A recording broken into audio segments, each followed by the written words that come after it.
In the language and imagery of the mystical spirituality of John's faith community, Jesus, in his departing instructions to his disciples, says in chapter 14, verse 20, "On that day you will know that I am in my Father, and you in me, and I in you." On that day, you will know. You will know that we are all one in God, that we all belong, that we are all one people. The divine reality that is in me is in you, and we are all intimately connected. On that day, you will know we are one. Now, knowing is a dominant theme in John's Gospel. Now, to understand what John means by knowing, we have to understand that there is knowing and there is knowing. There is knowing and there is knowing. Now, let me illustrate this. Let's say I'm just learning how to bass fish. And my goal is to catch a 5-pound class bass, which is a good sized bass for Central Kentucky public waters. It's not a trophy bass, but it's a big bass for Central Kentucky. So my plan is to fish at a lake within driving distance of my home that gives me the best opportunity for catching a 5-pound bass or better. So I read some reports that Cedar Creek Lake in Crab Orchard, Kentucky, which is about an hour's drive, is a good lake for that. And I see some pictures of 5-pound class bass caught at that lake. And a friend tells me about a friend who caught a 6-pound plus bass at Cedar Creek Lake. So there's a lot of evidence that Cedar Creek Lake would be a good lake to fish for anyone wanting to catch a 5-pound bass. If someone asked me why I would choose that lake, I would say, well, I have read some reports, I have seen some pictures, I have talked to some people. It's a good lake to fish, to catch a 5-pound bass. That's one way of knowing. There are a lot of Christians who rely exclusively on that way of knowing. It's the only kind of knowing they really know anything about. They know about Jesus. They know about God from what they have read and from what they have heard, and mostly from what they have been taught.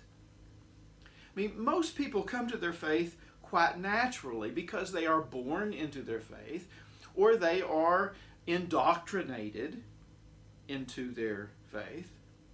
And certainly this was true in my case, and I suspect it has been true for many who hold to Christianity.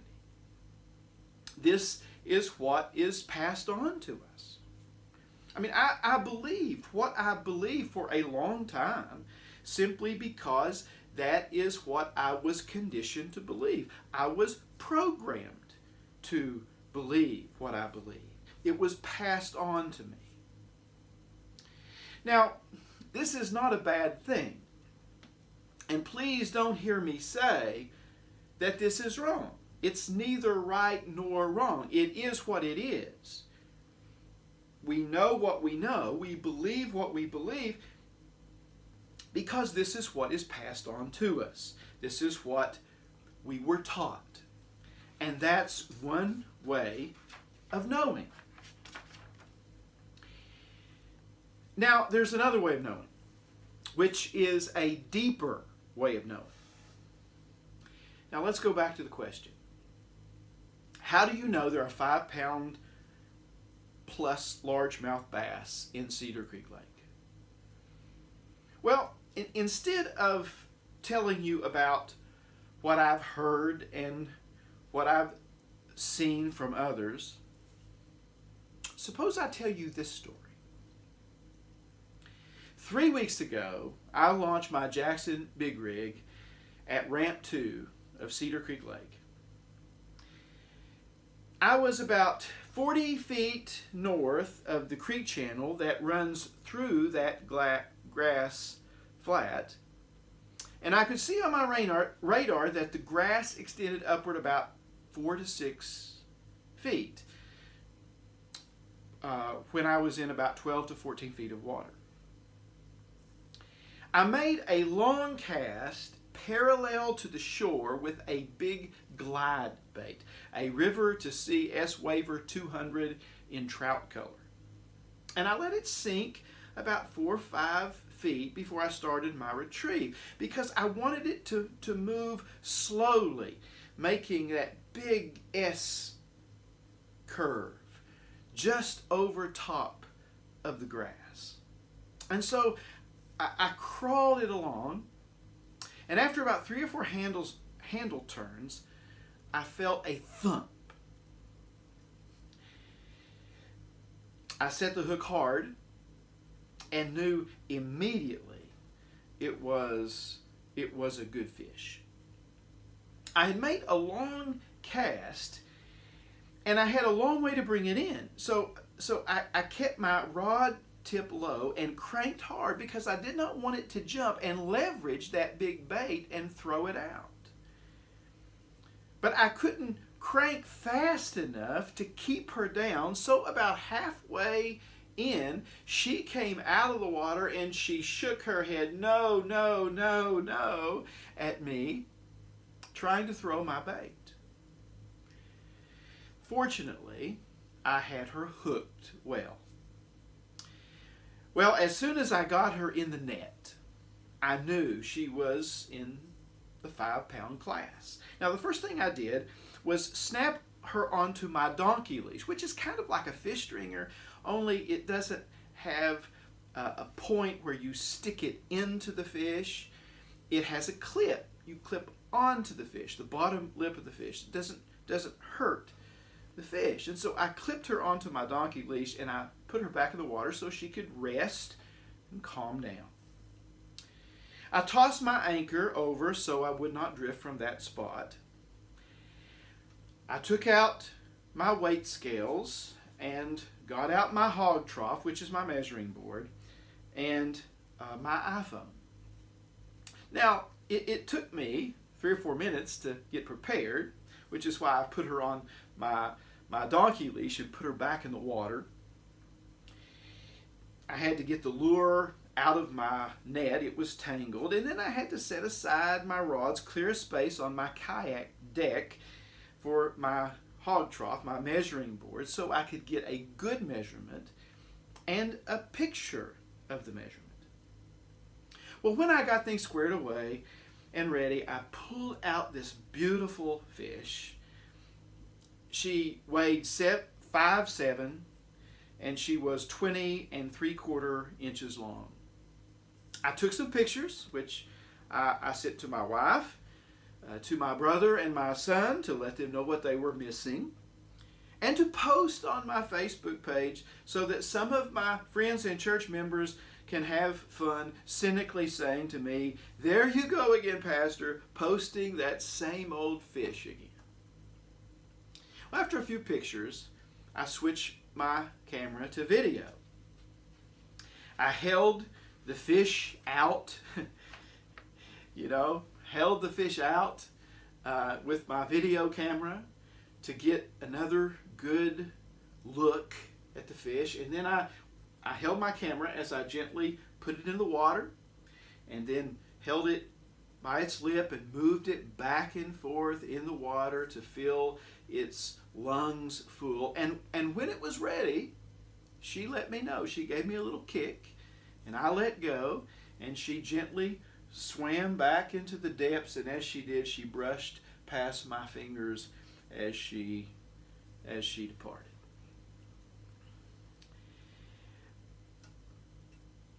we bass anglers live for that experience. There's nothing like that experience. Now, do you see the difference between the two ways of knowing? There is knowing, and there is knowing. Can you feel the difference? Can you experience the difference? It's one thing for me to know about others who have caught big bass at Cedar Creek Lake. That's helpful.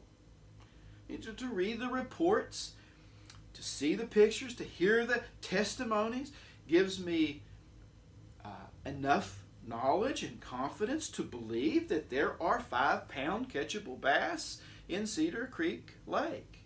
But that's not the kind of knowing I seek. It's not the kind of knowledge I am pursuing as a bass angler. I want to know on a deeper level.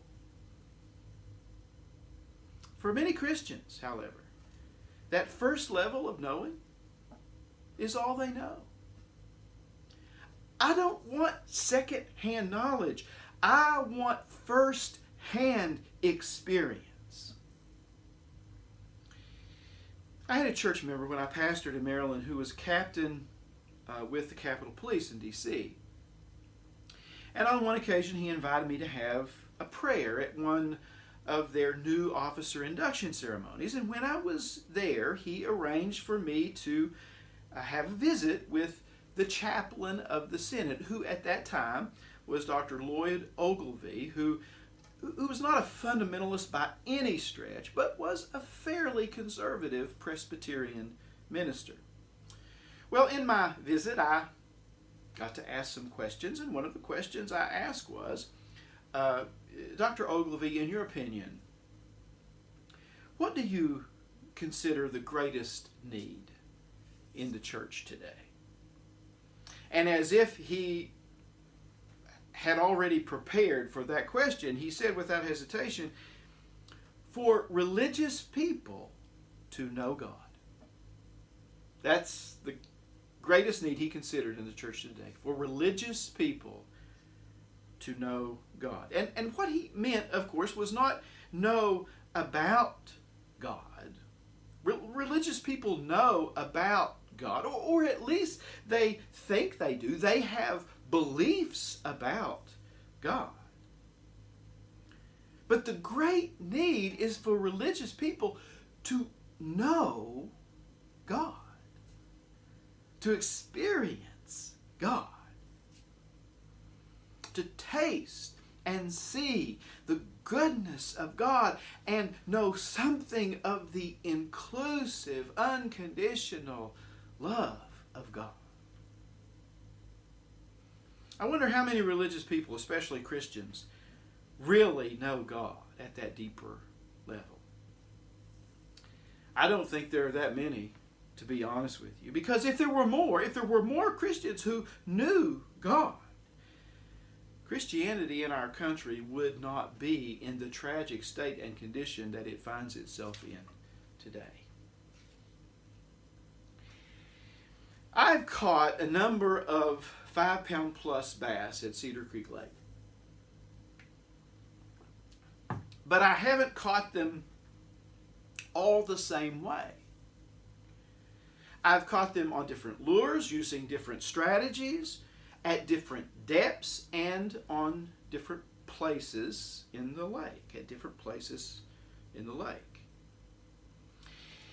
Well, in comparison, one might think of our beliefs about God as one would think about the lures and strategies one uses to catch big bass. Now, someone with different equipment, different strategies, different lures can have a similar experience to my experience, even though they get to that experience through a different path. I don't know if you're aware of this or not, but almost all mystics of all religious traditions, that is, and by mystics I mean people who know God through first-hand experience, who have experienced God intimately at this in-depth level. And all mystics say something very similar about their experience of God, even though it's quite unique. They say something that is similar, and this holds true across the various religious traditions. They claim in their experience of God that they experience a deep connection and oneness, not only with God, but with everything else, with both creation and humanity.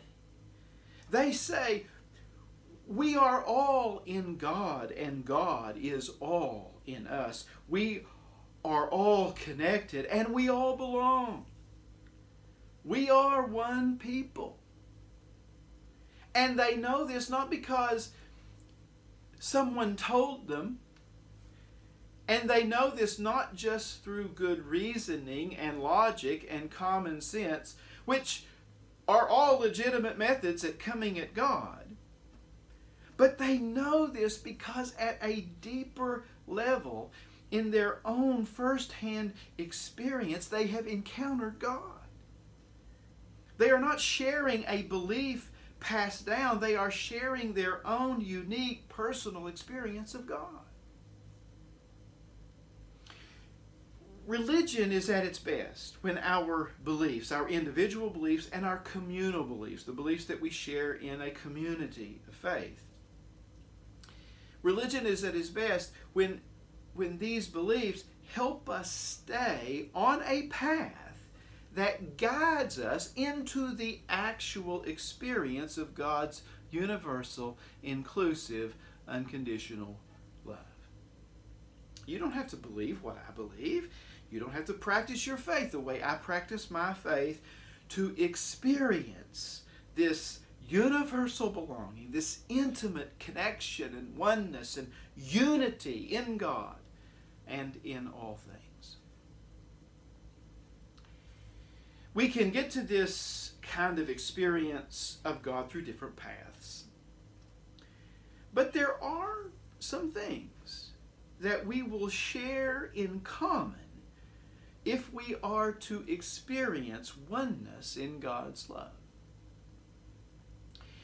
If the lake that I fish doesn't have adequate forage, that is, if it doesn't have adequate food supply to sustain 5-pound plus bass, if it doesn't have structure, creek channels, humps, ledges, that sort of thing, if it doesn't have adequate cover, such as grass and brush and timber and rock piles, if it doesn't have adequate forage and structure and cover to grow 5-pound plus bass, then obviously my chances of catching a 5-pound class fish in that lake is rather slim.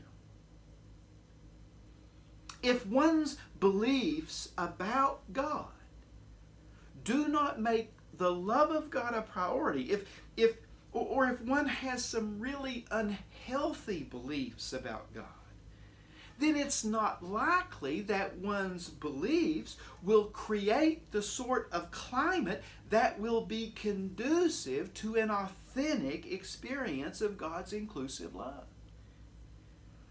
This is where theology, this is where what we believe about God comes into play and is important. This is one of the main things I do as a pastor. I try to teach people good theology, healthy beliefs about God, so that they might have their own first-hand, unique experience of God's love and know for themselves how inclusive God's love is and how connected we all are in God. But all I can do is to point people to God and help them stay on a path that will lead them to their own experience of God. Now, sometimes there is a breakthrough. sometimes there is a breakthrough in a context that is not conducive to an authentic experience of God at all, like Saul of Tarsus, who we know as the Apostle Paul on the road to Damascus. He is full of hate and on his way to take into custody some Jewish followers of Jesus. And what happens? God happens. Suddenly there is a light and a voice. He has this illuminating vision, this enlightening experience of Christ's love that changes the course of his life. I don't know how that happened, but somehow it did. Sometimes there is a breakthrough that simply defies reason and logic and common sense, what we know and what we expect, and how that happens is anyone's guess. But I can tell you, based on my experience, that unhealthy religion, negative beliefs about God, is not likely to lead to that kind of experience. It's not likely to lead to an experience of God's love. Some types of religion, some forms of religion are not likely to lead us into that deeper experience. Now, I can't say never, because sometimes God happens. But I am saying that it's not likely. It's not impossible, but it's not probable. It's not likely that negative, punitive, vengeful, reductionistic religion will ever lead to a sense of oneness and belonging and connection to God and everything and everyone else. Negative, exclusive, judgmental religion will never heal and reconcile our world. If I have no desire to experience the love of God, I'm not likely to. If my mind and heart is full of negativity and anger and prejudice, I'm not likely to have a vision of God's inclusive love on my evening walk. If my mind and heart, if my spirit and soul are closed and calloused and hardened to the love of God, then I'm probably not going to experience God in that deeper way. And if I'm religious and I hold to those negative beliefs about God, I will most likely use my religion to label people and control people and divide people and condemn people. If I have no interest in loving others, and if I'm caught up in my kingdom come, my happiness, my pleasure, my agenda, my stuff, then I'm not likely to know, I'm not likely to experience the inclusive, unconditional love of God. Jesus says, on that day, you will know that I am in my Father, and you in me, and I in you. On that day, you will know that we are one people, that we all belong, that we are all connected. On that day. Well, what day? Well, the day I catch that 5-pound bass. The day I experience for myself just how deep and wide and extensive and inclusive and magnanimous and unconditional is the love of God, from which no power in heaven and earth can sever